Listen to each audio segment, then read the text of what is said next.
Today on Makeup Over 50, we're talking all about bronzers. What are they? What do you do with them? And why do you want them? So if you're looking for that bronzed, dewy glow, stay tuned. I'm walking you through the exact process step by step.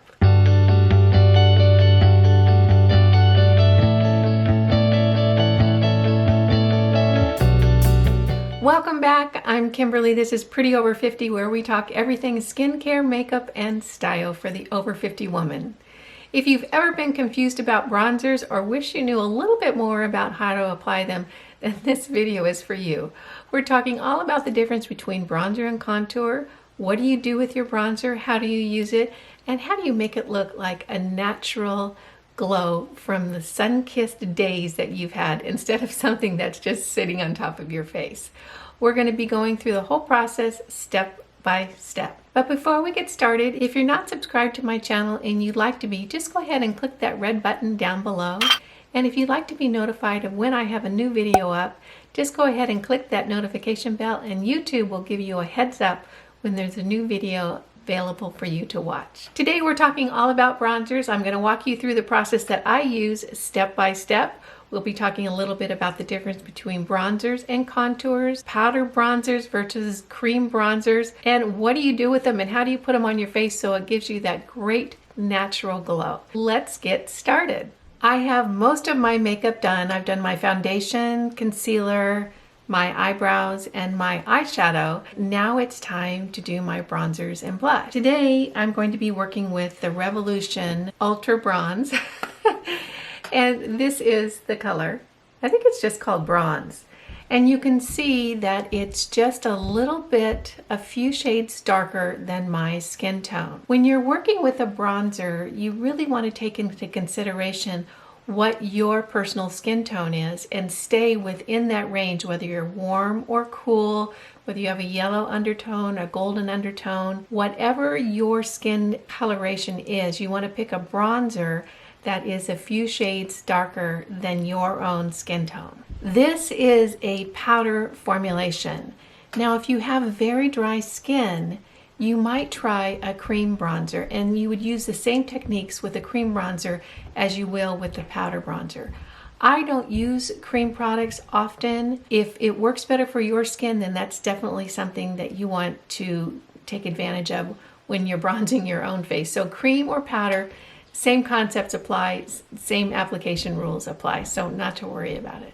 One question you may have, and I know I had it when I was just beginning to really get into makeup, was what's the difference between a bronzer and a contour? When you think about bronzers, think about kind of a sun-kissed feel, like where would the sun hit your skin and that kind of glow that you get from being in the sun. When you're talking about a contour, you're generally talking about creating shadows and depth within your face in order to contour your face to appear to be a different shape than it actually is. Now, does bronzing contour your face a little bit? Yes, it does. And that's one of the reasons we do it. It's just not as strong of a contour as when you're strictly contouring your face. So when you think about the difference between contour and bronzing, think of the difference between sun-kissed glow and shadow. The bronzing will be more of a sun-kissed glow. The contouring is more creating a shadow. With this product today, I'm going to be working with a fluffy brush from e.l.f. And you can see it right here. This is on the larger side for a bronzing brush. And you might prefer a brush that is a little bit smaller, perhaps something more along this size. For some reason, this seems to work for me, and I've been using it and liking it. But if you prefer something smaller that you have more control in, go ahead and pick a brush size that you feel like works for you and fits the contours of your face. When you're thinking about where to place the contours on your face, there's a handy little guide, and that is just think of the number 3 and where you're going to put it, and it's going to trace a 3 on your face. So it starts up here, goes around to under your cheekbone, and then around again to underneath your chin.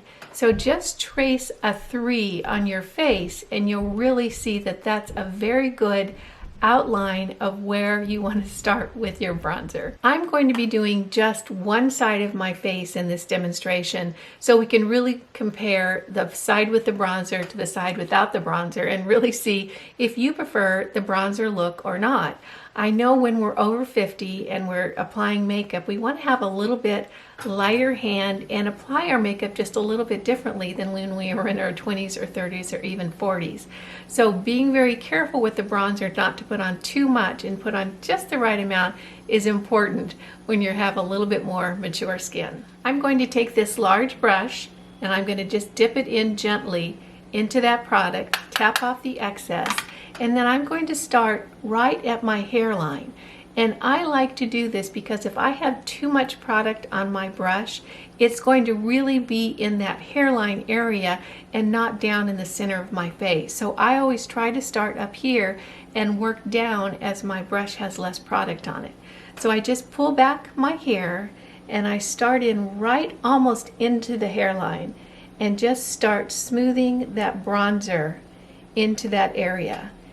Start with back and forth motions and then I start just swirling it around in that area. It's a very light hand and you might find it more helpful to hold your brush a little bit further down on the handle so you're not gripping it too tight and having a little too tight of a hand.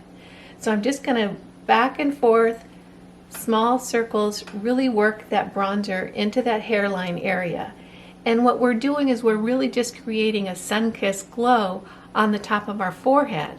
Additionally, if you have a little higher forehead, and I probably have a medium to high forehead, this really tends to give your forehead more definition and make it look a little less lengthy or wide. So I'm going to bring that bronzer down on the side of my face right along my hairline. So we're just in the first part of that 3, and then I'm going to work it down into that area right under the cheekbone. So if you put your finger right here and you can feel that cheekbone and the line between the top of your ear and your cheekbone, that's where you want that bronzer to go. And I just use a very light hand and I don't go any further than the middle of my eye because I want to keep that definition and that sun-kissed glow up and away so that my face kind of has a more lifted look to it. Now, if I was younger, I could bring that bronzer down a little further and it wouldn't have the same impact. But because the features on my face, being a little bit older, I need to keep everything up. I kind of call this the upstairs technique. When you have a choice, always keep the product or the focus in the upstairs area. So I'm just smoothing that into that area right under my cheekbone. And that's kind of the center of our 3. Back and forth. I'm going to load up a little bit more product and then I'm going to bring it down and underneath my chin, right along that chin bone. And what that's going to do is as we get a little bit older, we get a softer line underneath our chin. And by putting a darker color there and cutting that line, it really gives the illusion of a much sharper chin line. So we can cut that right there at that chin line and then underneath and then down our neck. And that will really give the illusion of a sharper, tighter skin line along our chin. You can already see the difference in the definition on this side of my face and the more tighter chiseled look for the skin over the face as this side.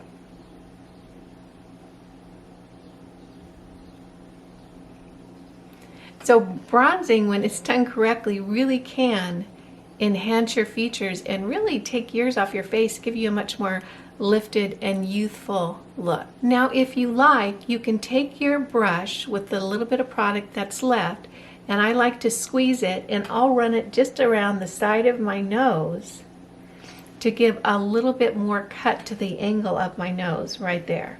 It's really subtle, but you might be able to see the difference between the two sides. When I'm all done applying my bronzer, I like to go back in with that same brush.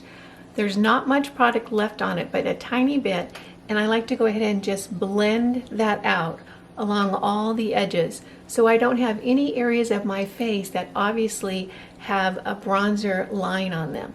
So just going through and blending that bronzer really well along that side of my face. There, and you can see the difference between the two sides. There's just much more of a sun-kissed glow here, a little bit more definition in the cheekbone and the chin bone, and the forehead looks a lot more pulled back on this side than this side. So I hope that was helpful for you. I'm going to do the rest of my face and I'll be right back.